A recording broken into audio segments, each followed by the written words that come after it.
অনেকদিন পরে পশ্চিমবাংলার রাষ্ট্রবাদী মানুষ তিরঙ্গা যাত্রা করার সুযোগ পাচ্ছেন। আমরা আমাদের মতো করতাম, সরকার চাইতো না এটা হোক। বাংলাদেশ বানাবার চক্রান্ত চলছিল। পশ্চিমবঙ্গ এখন ভারতের অবিচ্ছেদ্য অঙ্গ, এটা বোঝা যাচ্ছে এই প্রোগ্রামের মাধ্যমে।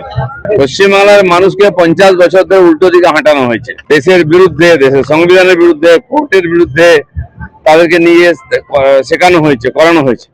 এখনো আমাদের জেনারেশন দেশের বিরোধিতা করাটাকে ফ্যাশন মনে করে।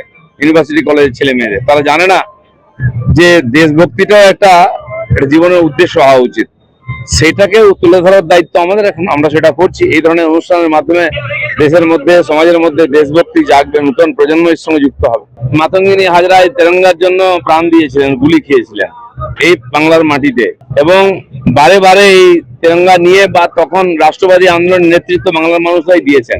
মানুষ তার যোগ্য জবাব দিয়েছেন। একদিন পরে রাষ্ট্রবাদী শক্তিকে নিয়ে এসেছেন। মানুষ পেছনে তাকাবে না, সামনেই তাকাবে।